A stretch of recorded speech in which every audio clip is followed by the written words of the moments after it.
Hey everyone, welcome back to my channel. My name is Jessie. If you are new here, this is my husband Benjamin. Hello. We are going to do a Q&A today. I got a couple of good questions from you guys to go through. I always appreciate them because they're always very in-depth questions. Also, I feel like you haven't been on the channel very much lately because I usually am just filming during the day and that's when he's working. So yeah, he's still around, he's just working. But yeah, so most of the questions I would say are baby related, but there are a couple about like body image, moving, a couple of money ones. So I thought that we would go through them and I'll kind of just like split them up. We'll start out with an easy one just because it's easy to answer. Is your boy name for the baby the same one you had for Ivy? If not, can you share Ivy's boy name? I literally just put up a video today of our favorite names that we won't be using or most likely won't be using, or maybe we'll change our mind and we will use them. The boy name that we had with Ivy is the one that we're currently leaning toward. So I did not put it in that video, but I can share it after we have the baby if it's not a boy and or we don't use that name. But yeah, it is the same name. We both rewatched like the video that went up today and now we're seriously second guessing. Like, one of the names we're like, wait a second. Why do we like that now? So maybe you guys will figure out what the name is, who cares? Okay, this one is kind of long, but she's trying to give some background. I was rewatching your video from a long time ago about you and Ben's financial regrets from your 20s, and you had a section on college and how you both have some regrets with choosing to go to university, student loans, etc. And we're encouraging Ben's sister not to go down that path. My question is, do you both still feel that way now that you depend on Ben's job and his degree for your family's income? Does it feel more worth it now? And would you encourage your kids to go to college one day? I'd like to answer one part of that question and then Ben can probably answer the parts more about his, because I feel like you are more passionate about the whole college thing. Yeah. When it comes to will you encourage your kids to go to college one day, we will encourage our kids to do whatever they want to do. I was really excited to go to college. I wanted to go to college. I wanted to check all of them out. I was super excited about it. If Ivy came to me one day and said all of those things, I would never be like, maybe you shouldn't go to college. Like if she really wanted to do that, then that's her choice. I think our plan is to just show them that there's options. When we were going into college age, we were basically told there were no options. Like you go to college, you get a good job and that's how you live, or you don't. Like my family, especially being more blue collar, they were, well, your dad was too, like they were very much like, if you don't go to college, you won't get a good job. And that was, I think, just like the millennial, like what happened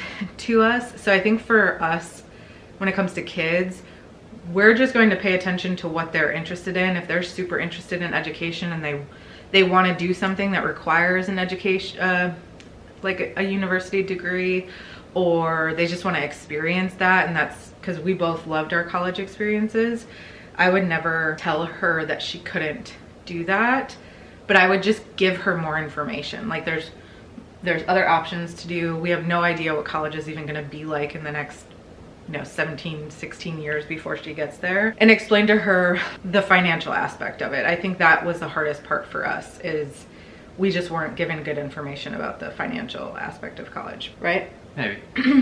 That's what's going to happen. First off, I want to say, awesome question. So thank you for taking the time to like put that together, because it's well thought out and is kind of it poses a really interesting perspective. Many different thoughts, so I have to try to organize them.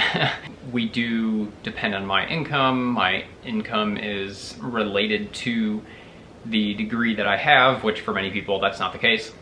So I do feel grateful for that. One piece of the answer has to be we're grateful for it, right? The next piece is like encouraging or discouraging or being neutral about our kids, and as Jessie was saying, supporting interests. I think for me that's... Oh, I thought you were gonna have way more to talk about with the first one, otherwise I wouldn't have taken it so deeply. And maybe I said something different in the other video.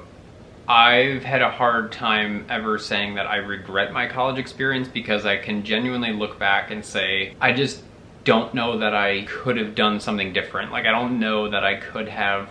I needed that time of my life. Right.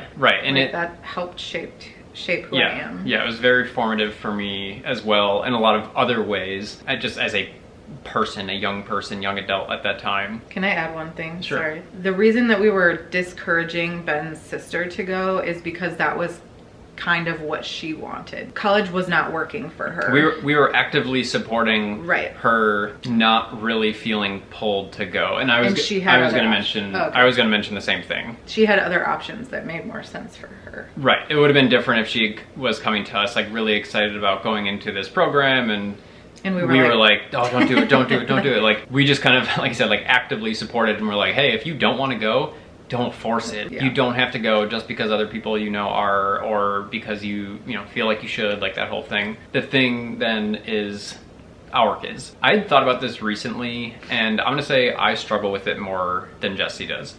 So first thing I will say is absolutely our number one priority that we are totally on the same page about is we will, one, be attuned to what our children are feeling pulled towards, what their kind of innate curiosities, skills, interests are, and try to curate, give them opportunities to engage with those things more. How that looks, whether that is schooling, whether that is activities, whatever that is, I think that's less important to us than just like supporting the thing and like letting them do that. Yeah, like if they like dance, we can get them into, or music, we can get them into programs like that. They don't necessarily need to be through like a specific schooling, whatever, or something like that. The final part for me then is the college thing specifically is more challenging. We're living in a time where the world is changing rapidly.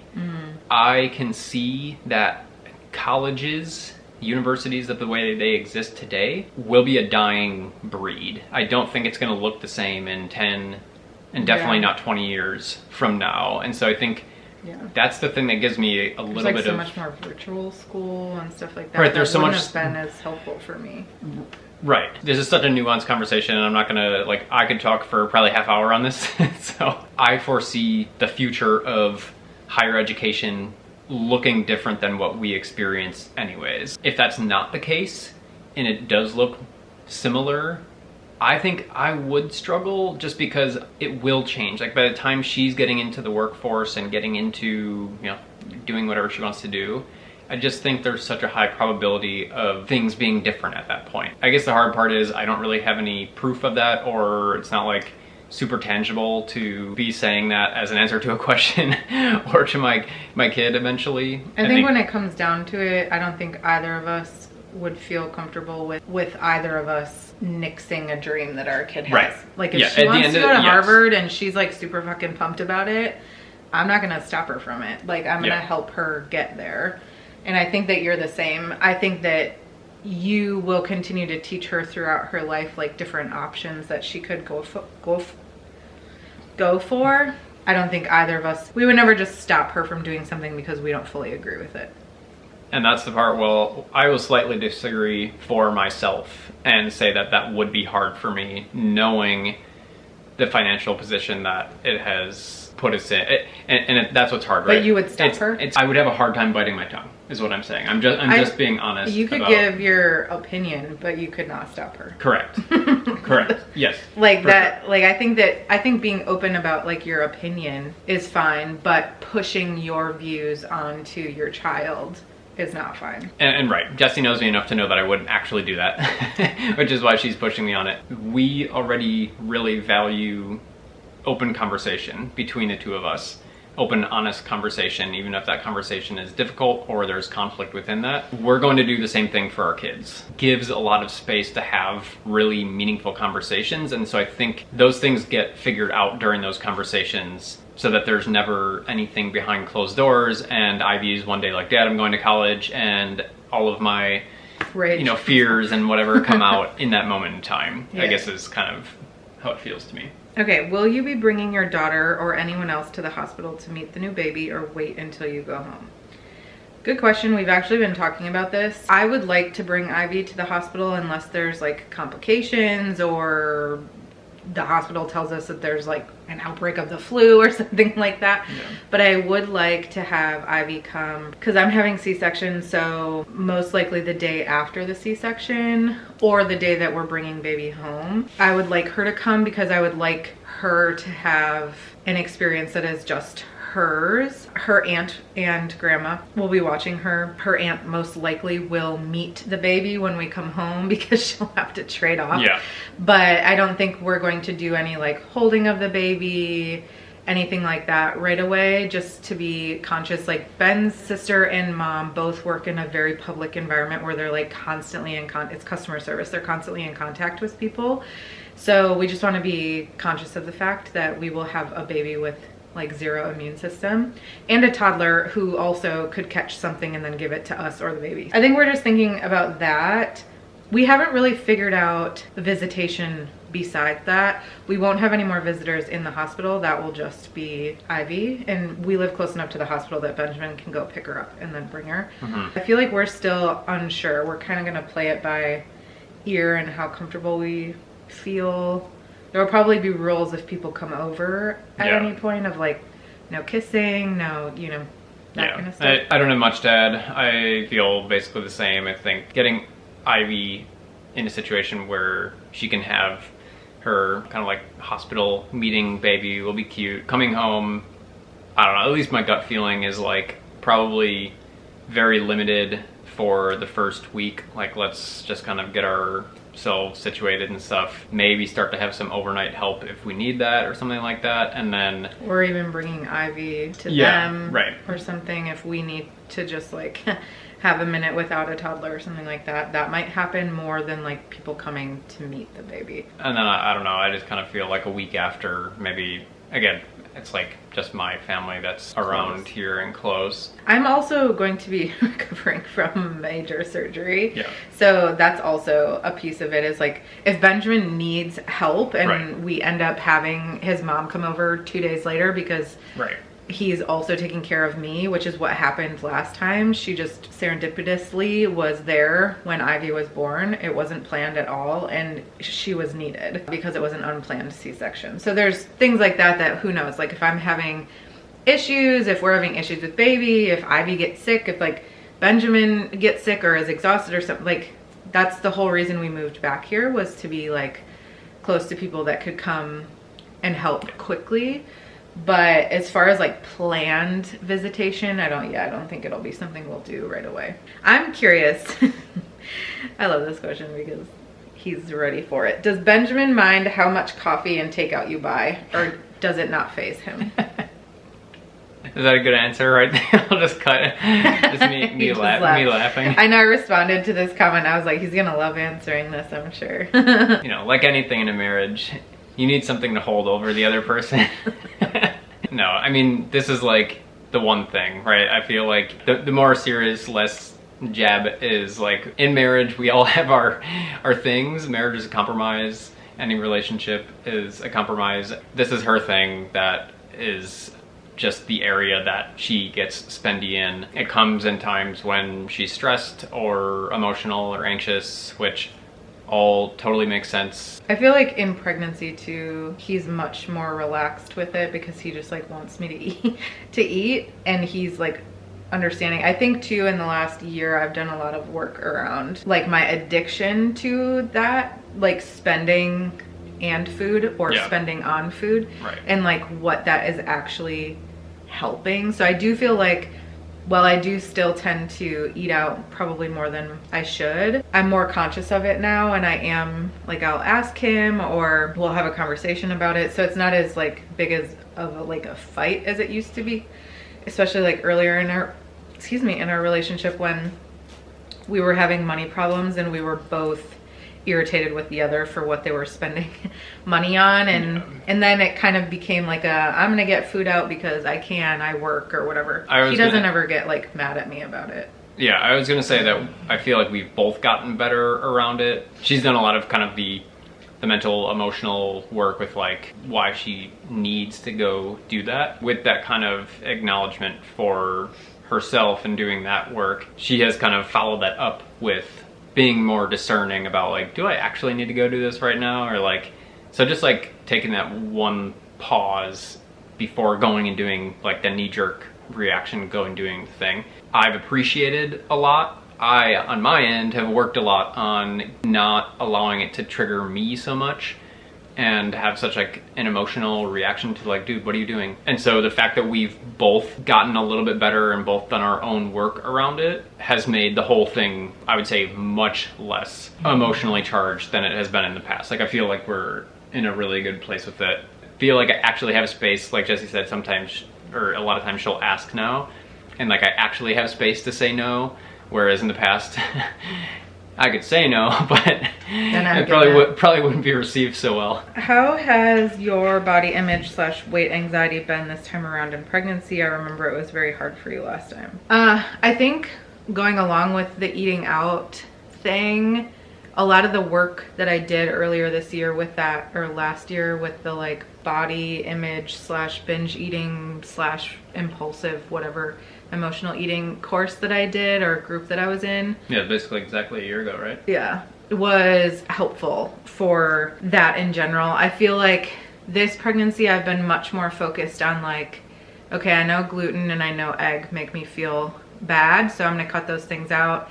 Other than that, I'm not, but I'm going to choose better options. So if I'm eating dairy, I'm going to choose like a higher quality option, which makes it a little bit harder to get, which means I'm less likely to do it. I still do though. So I just feel like that has been helpful in general with like body image, in the sense that I'm not, well, I'm 37 weeks now, so now it's inevitable, but I haven't been as like inflamed this pregnancy. So like while I'm basically the same weight I was with the Ivy at this time, I don't feel as inflamed. I'm not as puffy. I don't feel my hands are huge or my feet are huge or like that kind of stuff. So I think that that's really helped.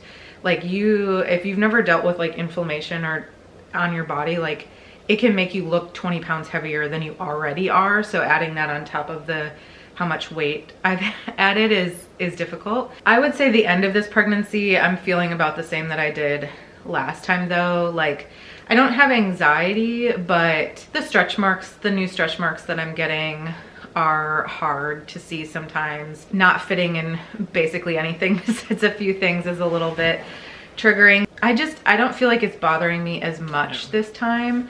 I think too, one thing Ben and I have talked about is I'm really excited for the first time in a lot of years to be postpartum and to like actually feel healthy, both mentally and physically. Whereas in the past, before I had Ivy and after I had Ivy, I was very much like, I have to lose this weight. I have to look better. I have to eat healthier. Like I was so like rigid about it. Whereas now I actually like feel excited to do those things. And a lot of that is because of the work I've done on my like impulsive eating stuff, the anxiety medication, the work I've been doing around anxiety and OCD in general. So I think that all of that put together, I'm in a much better place with that stuff. It doesn't like run my mind all the time, but yeah, I mean, I'm still, every time I go to the bathroom and I see the like big blue stretch mark, red stretch mark, I'm like, ooh, but you know, but I'm really excited for having the energy both mentally and physically at some point postpartum to take care of myself again, and I'm excited to have that excitement. I feel like it's been noticeable how the weight specifically just hasn't been a huge trigger. Of course, there are times when you know, you're still like number go up, right? Like it still just doesn't feel good because you're so deeply programmed for that response. But yeah, it just feels like I don't get nearly the same, again, just to use the same word as previous question, like it just doesn't seem to have as much of an emotional charge as it did previously. So yeah, which is a cool thing to see. Yeah.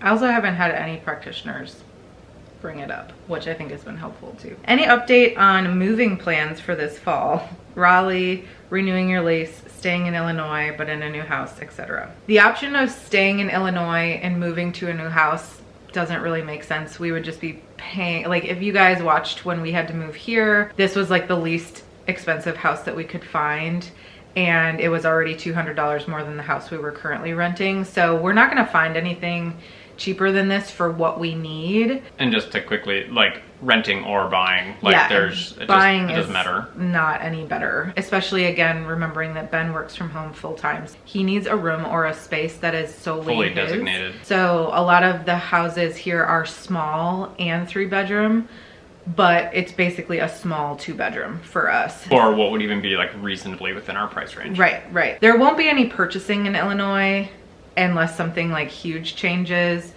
We wouldn't be moving anywhere else in Illinois. I don't think. We like this house, and like I said, we're not going to get anything cheaper. Renewing the lease, if we stay in Illinois, we would renew the lease.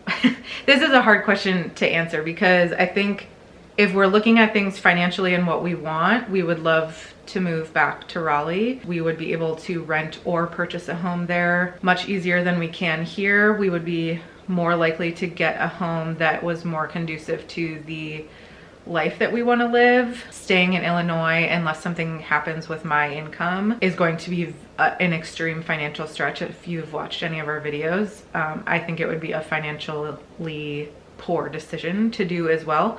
However, if you take it out of just that, there's the logistics of moving. Benjamin's still working on his health and like comfortability with driving, and you know, having to go across the country when we haven't even been able to go out of Illinois for a couple of years. There's that. We're gonna have, you know, another baby at that point, so that might push us in either direction. Like maybe we'll be like, I don't know, we got to figure something out. Logistically, if I take out my wants, I don't know how we could stay here an additional year unless something really big changes. And I don't want to go back to a full-time job. So that's not an option. But if something else happens and, you know, whatever, I don't know, maybe we will stay. If I also bring in the things that I want and the type of life we want to live. If you watched our goals video, Ben and I are really focused on rooting down. We are tired of moving.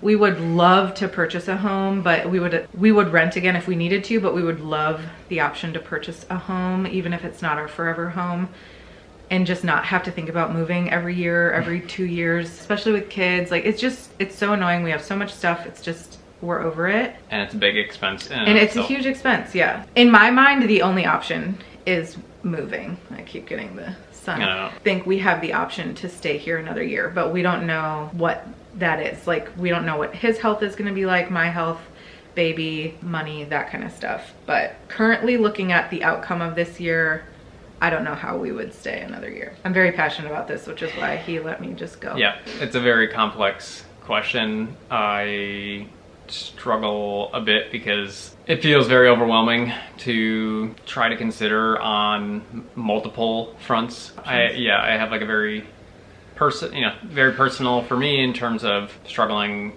with anxiety and panic attacks, specifically around driving. That is a hurdle. My family is here. It's amazing to have them 10 minutes away, and just the convenience of that for a quick pop over. Ivy loves them. It's holidays. And then of course logistically we're like super grateful for the free childcare that we get from my mom and my sister. That would be very hard to lose. But the childcare and the like love for Ivy, like the people that watch Ivy are obsessed with Ivy. They love her. They treat her the same way that we do. That would be hard to give up. That's like a very big pro of having family obviously watch your kids. Lifestyle, financially, the type of not only home but also the wider area and environment that we want to be in. Yeah. You know, I just want to add here too, whether you're somebody on the outside looking in that doesn't feel this way, is like, what? Like, why would they be doing this? Why would they be moving away from family and,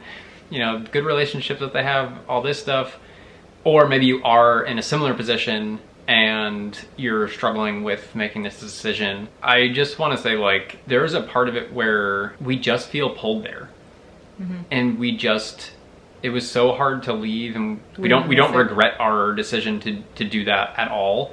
It was clear, like, after being here, there was just something intangible that we couldn't really explain. And I think that's the part that I personally always struggle with when having this conversation with people, is like, oh, well, you know, what do you love about it so much? And like, you know, you can give certain details and stuff, but there's just some magnetic pull of like that just feels like home. And it's, for me, again, like with it being specifically my family that's like really close by and everything, and this is like where I grew up, it's sad. It's like sad to have that realization that this doesn't feel like home. It just doesn't feel like the place that I can stay long term. I just want to put it out there that, like, again, to whoever, I guess, but especially if you fall into either of the populations that I was referring to, it's difficult. Like, it's challenging. It is not easy whatsoever on any front, financial, relational, your home, kind of like stability, all the things. Yeah, I notice I'm like emotional talking about it too. It's just hard. It brings up a lot for me, and I'm still kind of unpacking that. Yeah, in terms of this year, I think we've kind of outlined that. In general, it's more of just like when rather than if. And the one thing I will just add a little bit of flavor to is what Jesse had said about financially and her not working. We've kind of made a decision as a couple, as a family, that at this point in time, we want to do whatever we can to have Jesse not have to work. So whether that means bringing in a slight side income or whatever, like if we have to do that, then we have to. But if she didn't have to work at all, it is the preference, especially with another kid coming on board. What is already, momming is already a full-time gig, but especially if you have more than one, then you're really juggling at that point. So for us in our family, that is a value, a core value, and something that feels meaningful at this point in time. Putting ourselves in a position for that to be a possibility is important. I do think that some people get confused with that too. Then they're like, well, why don't you stay by family then? Our family still works. So basically his sister comes over 1 or 2 days a week for like 2 to 3 hours. Sometimes she stays longer just to hang out. About 2 hours of childcare, like 2 days a week to help after she works. And then her mom, or his mom, comes for a longer stretch on 1 day a week. So I get help 3 days a week, but it's not like an all day thing. So it's not something that like, I don't have that much time to work. With that, I have to be very particular about the type of work that I take. I couldn't take like a part-time job. Those are the only days that we can get help, things like that. That's where it pulls a little bit harder. It's like, yes, we get help here, but I have to find a very specific type of part-time job to do that can be done during that very small amount of time. So it's not like I can be like, oh yeah, I'll go get a part-time job and they'll just watch Ivy when I'm doing that. That's not possible. They all still work. Just because I feel like that can be confusing. Yeah. Okay, last question. We're planning to do an IVF transfer for baby 2 later this year. Congratulations. I am an only child though, and have been struggling with feelings of guilt for the time and attention the new baby will need and take away. I know that's not an accurate term, but still, from our first kid. He's just a few months older than Ivy. Have you struggled with this? What has helped? Oh girl, I have been struggling with this really badly. Ivy knows something's happening and she's going through a little bit of like a separation anxiety thing right now. She's very mama focused. I'm so big that I can like barely carry her. I can't like, we're like, Benjamin has to do the nighttime routine. I cannot do it. Like when I'm postpartum, I will also have had a C-section, so I can't pick her up for like 4 to 6 weeks as well. So I'm really worried about that. I also like, not to go into like great deep detail, but like having a relationship with my daughter is very important to me, and I'm afraid of anything messing with that because I want to have a good mother-daughter relationship with my daughter. So there is some fear with that. Also being the oldest child, just like knowing what happens, and it can be scary. I didn't necessarily like have a super close relationship with my mom or my sister, so I think that there's fear there. However, being introduced to like Ben's family, sorry, there's a plane going over. They're all very close and have a very good relationship, so I think that that's helped me like see that things can be different. So yeah, there's definitely fear there. I want to be very particular about making sure we're still doing solo time with Ivy together or apart, still being very conscientious of her needs. And then also something that Ben has been encouraging me with, and also just like a change of mindset, is this could also be really good for her. As much as she, like, we're just like such a good unit, the three of us, like I actually think she's gonna be like, she's gonna love having a sibling. Trying to like think into that as well, like how excited she's gonna be to have someone to play with when she's a little bit older, or being able to help mama and daddy take care of the baby. She's excited about like when she feels the baby move and things like that. So I'm also trying to focus on the good that come from it, but I've definitely struggled with like anxiety, unsure. I don't want her to like hate me. If I'm being honest, like I'm afraid that she's gonna like hate me and like never forgive me again, and I could like literally cry, because it's just a fear that I have, whether it's realistic or not. It's just a fear that I have. We're trying to focus on the positive of that. For me, I think the interesting thing is I don't feel any of that, and that is not a comparison thing. For one, I think a mother and a father will have fundamentally different experiences, but maybe I can offer some perspective into why it's not fazing me. I know that we will do whatever it takes for Ivy to feel loved. I know that she won't feel loved in all moments, because that's part of what it is to be human and to not be an only child and to share space with other kids. But I think one positive of that is that's kind of real life. You're not always the center of attention. You're not always going to be the one who is, everybody's sole focus isn't always going to be on you. To Jesse's point, definitely trying to focus on how this will enhance Ivy's experience and try to like double down on that, because like I said, I don't want to glaze over the fact that there will be times when she feels let down. There will be times when mom or dad will feel like crap because they couldn't attend to her because baby is sick or having a meltdown or whatever it is. Or we get irritated with her because she wakes the baby up or something like that. Like, right. Not invalidating or negating the fact that that will happen and that will suck for basically everybody involved at that point in time. Right. But I do think it is really,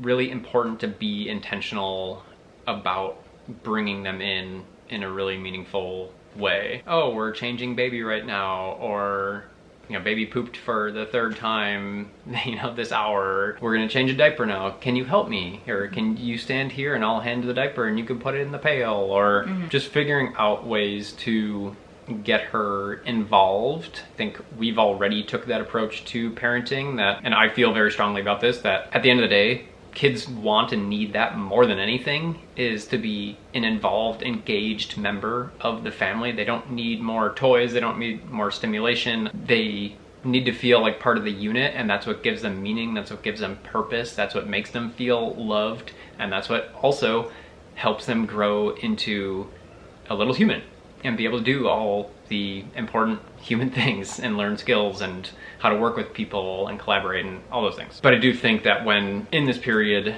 it will be important to be super intentional about that and try to figure that out, because I can imagine that there will be times when that will just feel like a burden, or like that'll just, it's like, just give me a minute. I gotta, we gotta feed baby, or baby's crying and mom's upset and, you just threw something on the floor. Like, right. I do want to come back to asking this as an only child. Again, I don't want to invalidate your concerns and your experience whatsoever. And I've very much been trying to kind of support Jessie through this as well, because I know that it's been a big, it's very real for her. Like she said, getting emotional just talking about it. So I think doing the personal work, noticing how it is your fear that I don't even know if it's gonna happen. She might hate you. Like, all right, here we go. Last minute.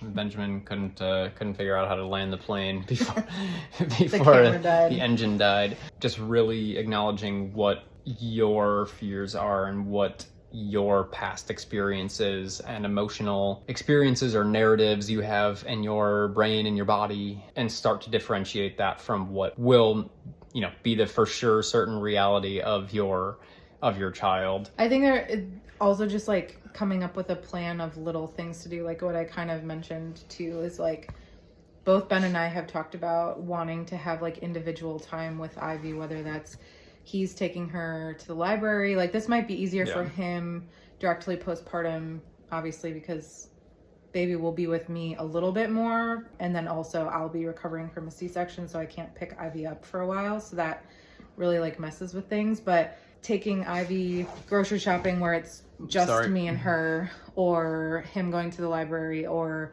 with her, or going to swim lessons with her if we do that again, or me and her going and doing like a mommy-daughter date just her and I. And I don't think that that has to be something that we only do in the first year of baby's life. I think that that's important to do forever. Right. Like, I think it's important to have a family unit, and that's really important to us. Like, having us, like the four of us, be like a family unit and do things and want to do things together, but also understanding that these two children are probably going to be very different. We're very different. Continuing to take Ivy on dates or do things with just her later on in her life, as well as this baby, when it, you know, is old enough that that's something that is important. So I think that that's just like a strategy in general that we plan to do. Obviously, directly postpartum will be a little bit more difficult, but I think just thinking about those types of things is really helpful for us to be like, okay, how can we still make sure that she's still getting one-on-one time, or maybe Ben takes the baby for a while and Ivy and I watch a show or play with crayons or read a couple books down here, like directly postpartum, so that I can still have that time with her. Also thinking through how this could be like really good for her as well. Yeah, and then the final thing I just wanted to add, because Jessie alluded to it at the beginning of her answer, was that I am the oldest of four.